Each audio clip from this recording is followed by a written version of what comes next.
Test 1 2 1 2. Test Good 1 morning, 2. Caitlin. I'm testing my voice, Caitlin. Good morning.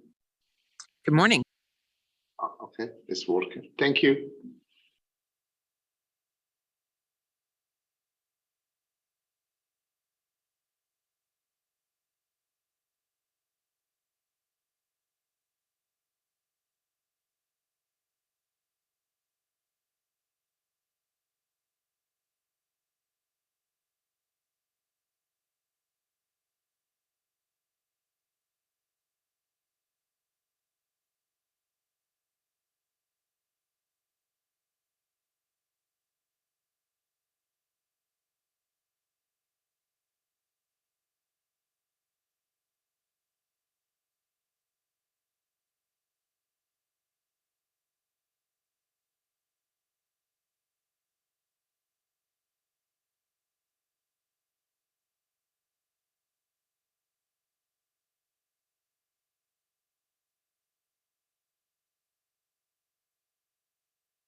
Good morning. Anyone there?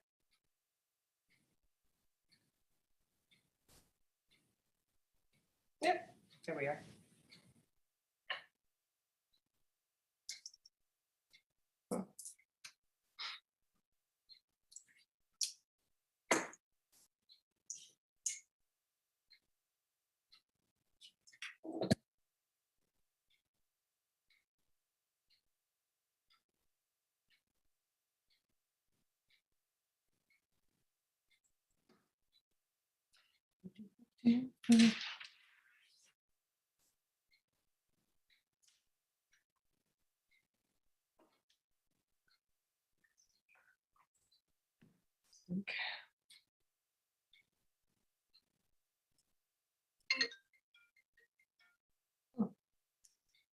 Good morning.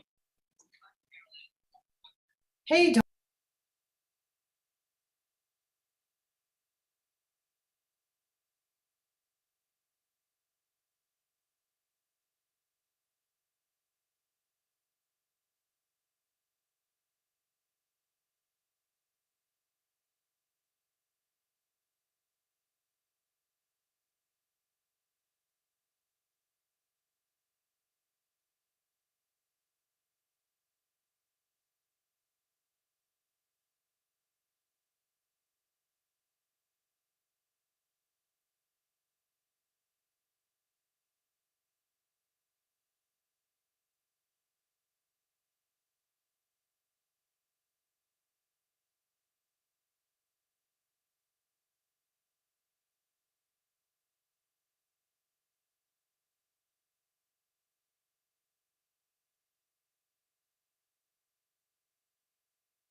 Good morning, colleagues. Good morning, Eli. Welcome to our final meeting. congratulations to everyone who was reelected. Yeah, and to the one who's not elected. So Yeah, that one congratulations to everybody who chose not to go again. So just gonna wait for the vice chair. I don't see her. Oh, here she is. Well, congratulations to you too. Thank you. So it's been 10 a.m. already. I'd like to call our meeting to order, the Agricultural Rural Affairs Committee for November 3rd. And read my statement. This is a public meeting to consider the proposed comprehensive official plan and zoning bylaw amendment listed as item 3.1 to 3.4 on today's agenda. For the items just mentioned, only those who made oral submissions today or written submissions before the amendments are adopted may appeal the matter to the Ontario Land Tribunal. In addition, the applicant may appeal the matter to the Ontario Land Tribunal if Council does not adopt an amendment within 90 days of receipt of the application for zoning and 120 days for an official plan amendment.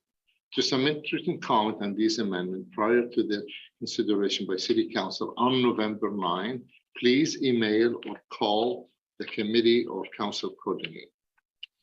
So with that, I'm going to go for roll call. I know it is. It's what you. So, Councillor Moffat. Here. Okay, Councillor Meehan. Here. Councillor Gower. Here. Councillor DeRose. Here. And Madam Vice Chair Kitts. Here. Declaration of interest. See none. Item 3.1, zone and bylaw amendment 1814 and 1858 Old Montreal Road. So we have no presentation and no delegation.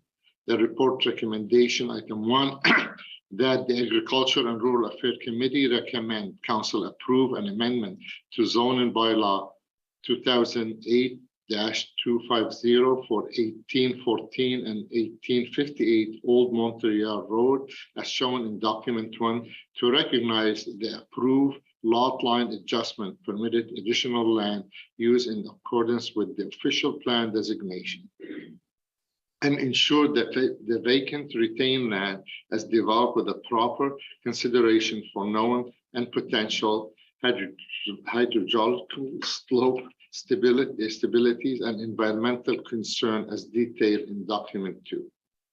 Item number 2, that the Agriculture and Rural Affairs Committee approve the consultation details section of this report be included as part of the brief explanation in summary or of written and oral public submission to be prepared by the office of the city clerk and submitted to council in report titled Summary of Oral and Written Public Submission for items subject to planning explanation requirement at the city council meeting on November 9, 2022, subject to submissions received between the publication of this report and the time of council decision. So on this item, Kay, do you have any concern, any question?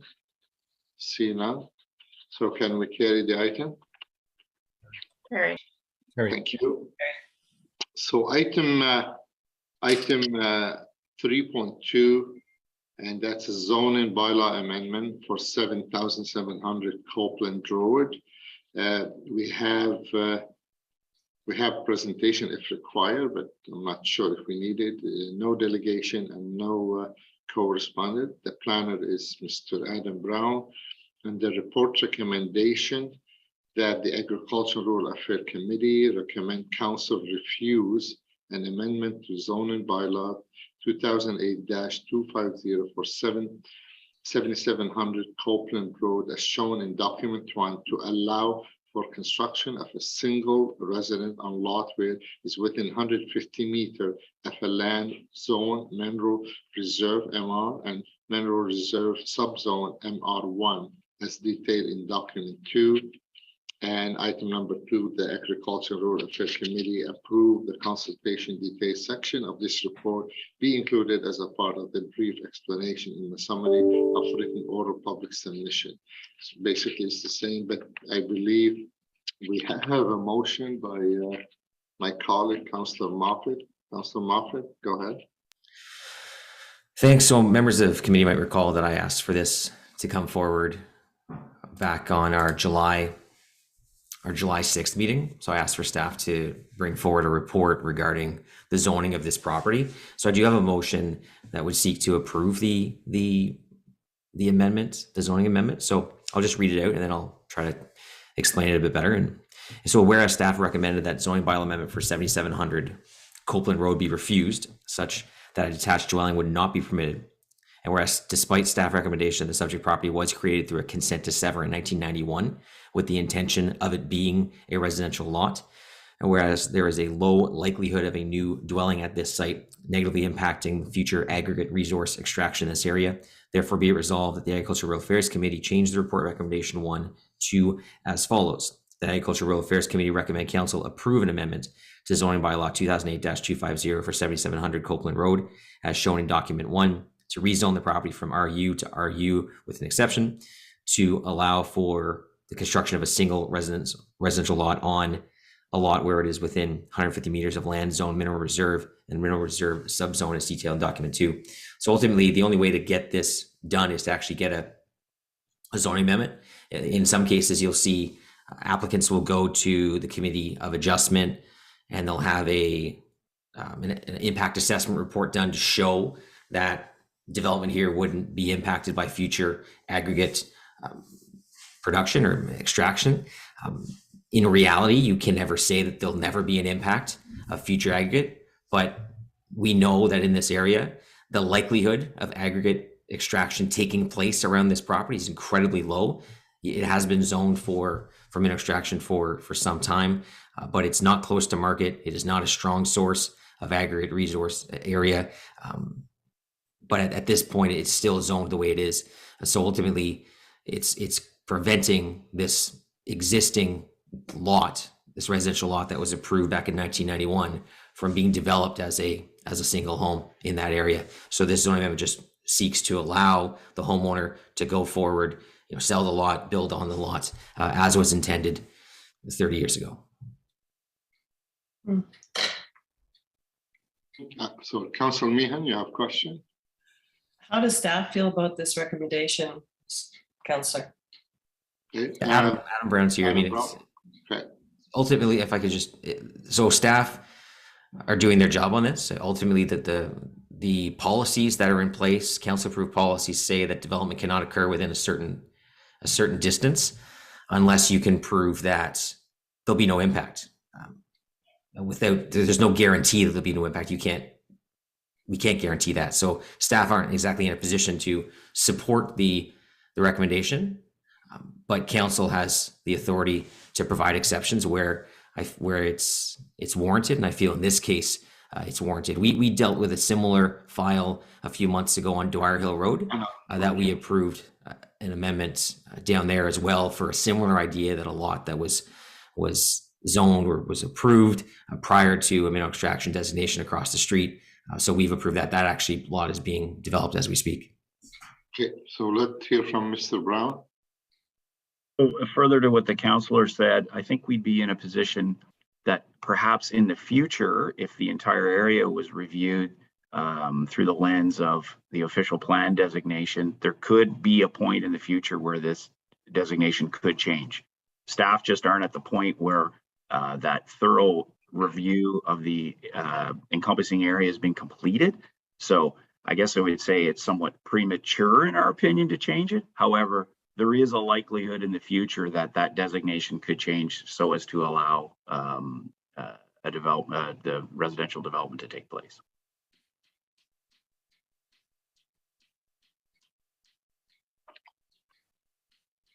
Any other question, Council Meehan? I just wish that these would come maybe just a little bit before the meeting, because it's, I understand what's going on. It's just, now it's like a flip of a coin. I don't know. Do I go with staff recommendation or the council? I don't know. I guess it's, no, I don't have any other questions at this point, Chair. Thanks. So before we go to Councillor Darouz, my understanding, I think we dealt with this item, Adam, before. Am I correct? Like we had staff report on it before, and we have legal implication and risk management, and it's very little at this point to. And I understand staff follow the official plan guideline, but at the same time, the likelihood of aggregate extraction in this area is going to be very minimal. I would agree with that, councillor, that the extraction possibilities are low here. The designation is in place, so that's what we have to consider as staff.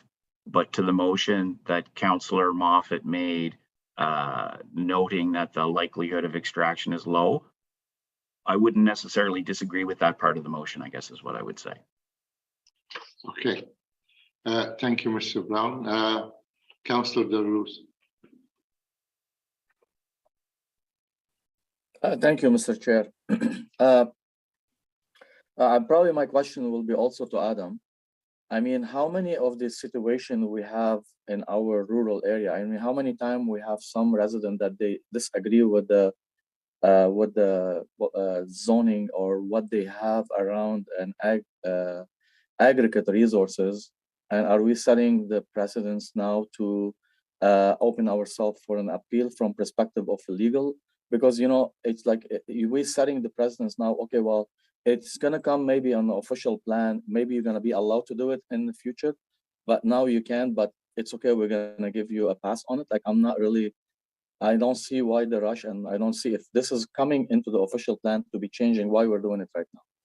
Just to clarify what Adam was saying on the official plan piece, his point was that the lands around it are designated mineral resource or mineral extraction. He's saying that in the future, that could change. We don't have a scheduled mineral or aggregates review coming up, but in that area, he's not saying that lots will be permitted to be built on near aggregate lands. He's suggesting that this area doesn't truly warrant being designated for mineral extraction. That's something that could be up for review in the future. And if that did change, then that actually unlocks a ton of development potential for residents and severances on Copeland. Remember, this is about, just like with Dwyer Hill, we are talking about areas that are incredibly removed from markets. We know, George, you know, the desire of the agri industry to be close to market.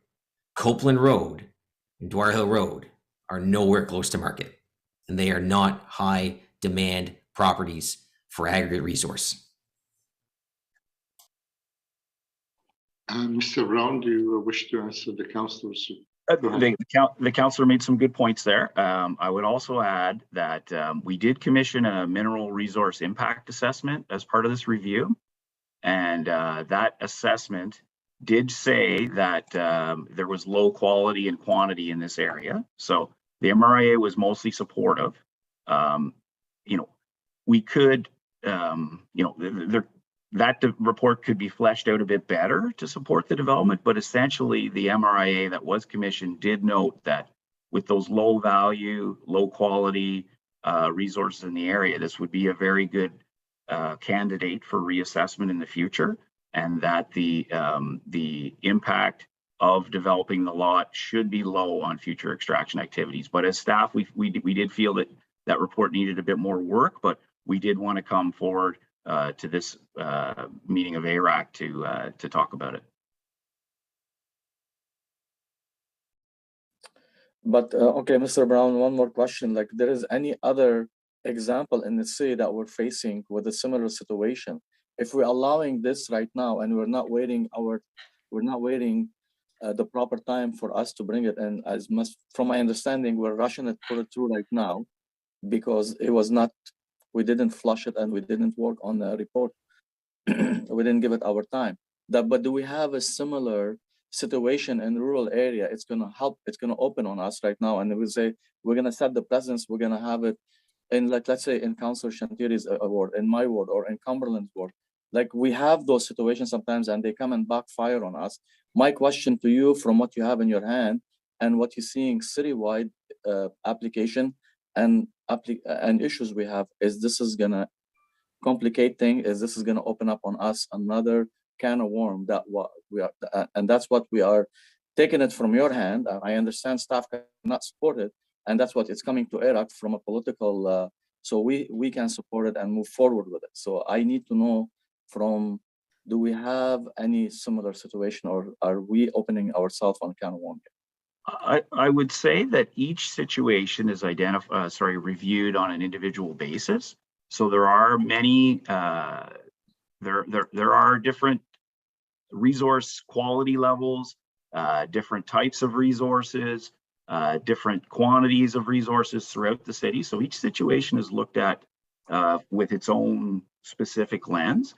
So we do get, I believe Councillor Moffat referred to applications to the Committee of Adjustment. So we do get applications to the Committee of Adjustment for variances that they require a supportive mineral resource impact assessment. And there have been cases where we've gone to the Committee of Adjustment and we've been supportive, and a variance has been granted to permit construction. So, and other times, it's not reasonable to allow it. So it really is situationally dependent based on the facts on regarding aggregate quality, quantity, whether there's active extraction or it's just potential future extraction. Each one has to be reviewed on its own merits. So in this particular case, there is no active extraction in the area that I'm aware of. It's potential extraction in the future. So those are sort of different scales of what needs to be weighed as well. Thank you, Adam. Thank you, Mr. Chair. Thank you, Councillor DeRuth. Councillor Meehan? Yeah, just one more thing. If we go ahead and allow this, and at some point in the history, I mean, nobody has a crystal ball, but in, say, 10 years' time, the house is built, we've allowed that, and all of a sudden there is aggregate they decide to go in and start pulling out stuff. Is there any way that we can put a caveat on the agreement that the homeowner can't come back on the city and say, this is inconveniencing me, or this is the impact on my home is negative? I'm just wondering if there's a way we can protect ourselves. That's all. I'd maybe defer to Mr. Mark if he had some help on that one. Mr. Mark, good morning. Good morning, Mr. Chair. Mr. Chair, I can offer no guarantees in the legal world, but if the city proceeds with rezoning of a property and a house is built, it is unlikely that a homeowner would then, 10 years, as the council suggested, down the road, succeed in a claim against the city if the ministry would then approve a license for a quarry, Mr. Chair. Okay, thank you very much. I appreciate that. That's it for me. Thank you. And since we have Mr. Mark on the call, also, if this is go to appeal against staff recommendation, then council will have to hire external legal counsel and legal aggregate mineral resource consultant to defend the city on that path. Is that correct? Mr. Chair, legal acts on behalf of council, so it wouldn't be necessary to hire an external lawyer, but yes, it would be necessary to hire an external witness. Okay, all right. Just if I could, just to wrap up. Yeah, you can wrap up. Just to give you a sense of you heard Councillor DeRue speak to the notion that it's potentially being rushed. I can tell you that this property came to my attention over 2 years ago, just as the property on Dwyer Hill Road that I brought forward through Agricultural Affairs Committee, I spent about 2 years on as well. I don't look to committee and exceptions to zoning as the first option. In fact, it's quite often the last option. I try to find every way possible to secure what the property owner would like to do through the regular channels under existing policy. Unfortunately, that wasn't an opportunity here, but just to understand where we're talking about. I mean, this same MR zone is within a couple hundred meters of the village of Munster. So we're not talking about an area that's vastly unpopulated. If someone wanted to come forward and apply for an extraction permit with the ministry in the future, this lot is not going to be the issue. It's going to be the fact that it's near the village of Munster. It's near the Richmond Fen. There's environmentally sensitive lands nearby. So this one lot, which was approved as a building lot back in 1991, is the least of the concerns for anyone around here. If anyone is able to go through similar processes, I mean, as everyone on council is aware, there are no precedents in planning. But if you went through the similar steps that we've gone through on this property, on the Dwyer Hill property, and you came to the same conclusion, I think you'd be well within your rights to come forward to council with that. But certainly the notion that this has been rushed, I have emails from the property owner back in 2019. So we've been working on this for quite a while, and this was the only option to resolve it going forward and to preserve the property rights of this owner to build a home on this property.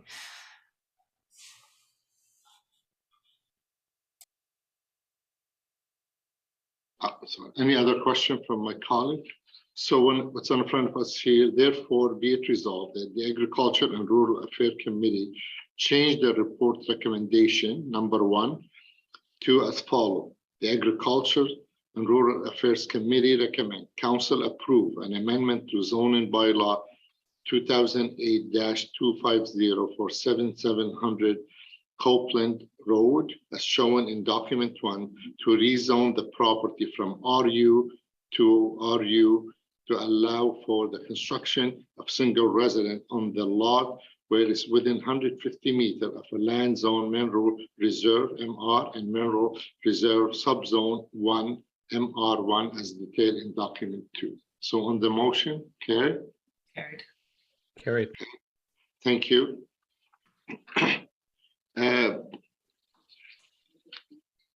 On the item, carried as amended? Carried as amended. Thank you. Thank you, Kelly. Item 3.3 is a zoning bylaw amendment for 800 Jog Trail Road. And we have the applicant Janet and Tom Moore, but we have corresponded here. So the report recommendation that the Agriculture and Rural Affairs Committee recommend Council approve an amendment to zoning bylaw 2008-250 for 8005 Jog Trail as shown in document 1 to vary the on-farm diversified use performance standard to accommodate the establishment of a place of assembly as detailed in document 2. And document 2 is that the Agricultural Affairs Committee approve the consultation details section of this report be included as part of a brief explanation in the summary written in oral public submission. So, and do we have any question, about this item? Is the item carried?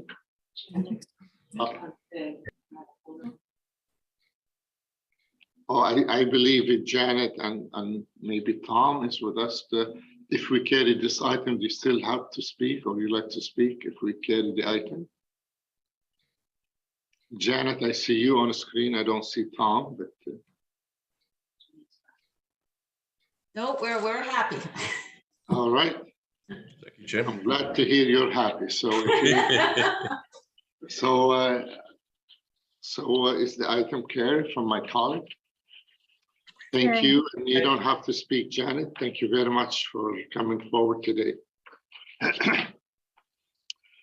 Item 3.4 is a zoning bylaw amendment for 3718 and 3722 John Shaw Road.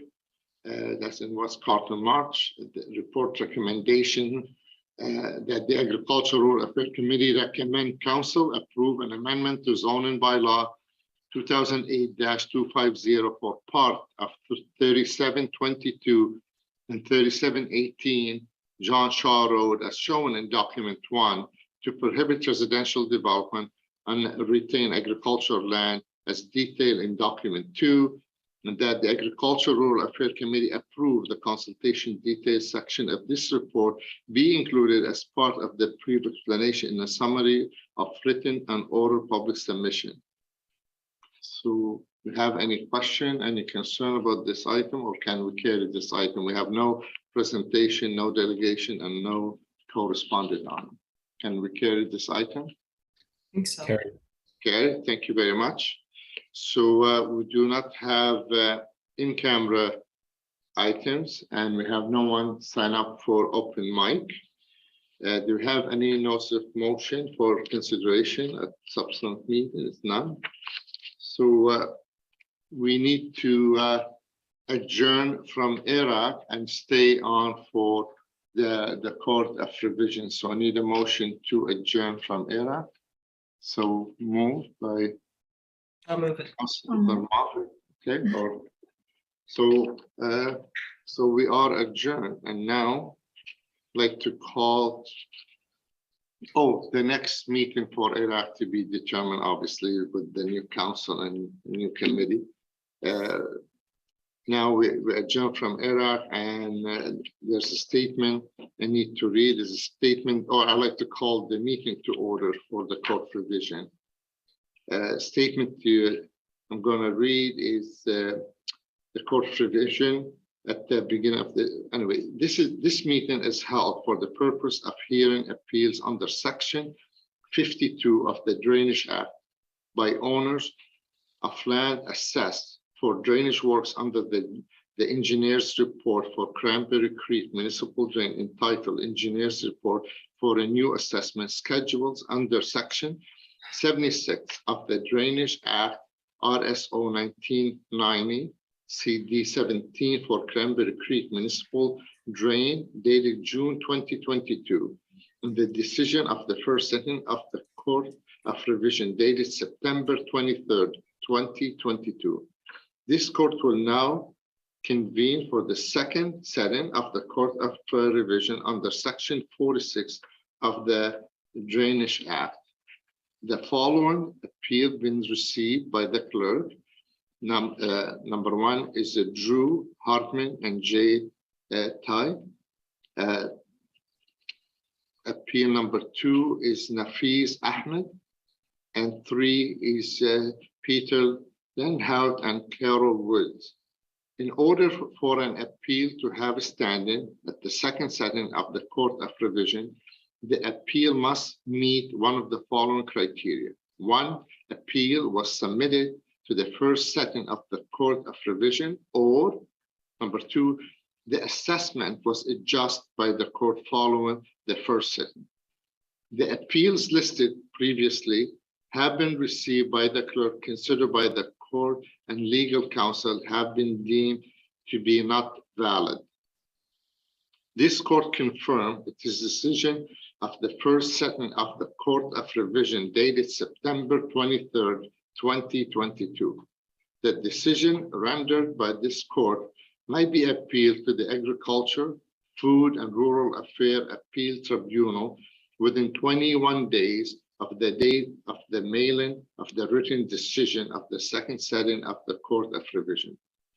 Tribunal appeal forms are available from the city's municipal drainage unit by calling 613-580-2424, extension 25008. So we have Mr. Robinson, and we have our legal counsel, Mr. Leroy and Dave Ryan. But do we have any question from my colleague about what we just read? As Councilor Gower, go ahead. Well, just perhaps for clarity, can we get some more information on why the appeals were deemed to be invalid? Okay, Mr. Leroy, maybe, perhaps. Sure. Go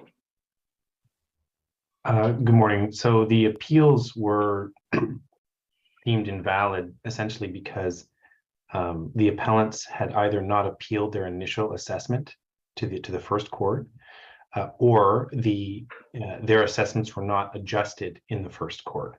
So in the second court, the entire purpose is to permit ratepayers to appeal further assessments. So since those assessments were not disturbed, their initial assessments stand because they weren't appealed the first time around.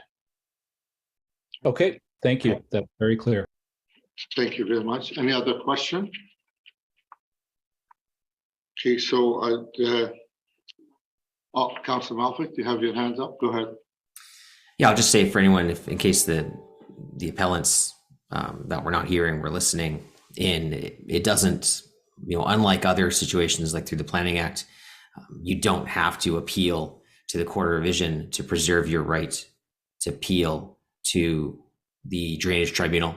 So even if we can't hear those appeals today, those landowners still have the right to appeal to the Drainage Tribunal. So they haven't lost anything. But as Warren said, that's not why we're here today. But those property owners can still appeal if they wish. It just can't be to the Court of Revision. Okay. Any other question? So the court adjourned. Thank you very much, folks. And since this is going to be my last meeting, I want to thank the staff from especially Dave Ryan and Aaron Moore and our staff from the City Clerk's office for all your support through the years to our committee. And with a heartfelt thank you to all of you, and wish my colleague, the one who re-elected, all the best in the new term of council, and wish you well. And to the staff, no matter who you are, whether the drainage staff or city staff, good luck. And I hope I don't come back in 20 years from now and still hear about Cranberry Creek Municipal Drain. I hope Dave Ryan will fix it before he retires. So anyway, with that, we wish you all the best, and have a great weekend, everyone. Thank you. Thank you, Mr. Chair. Thank you. Thank you, Eli. Chair. Thank you. Thanks.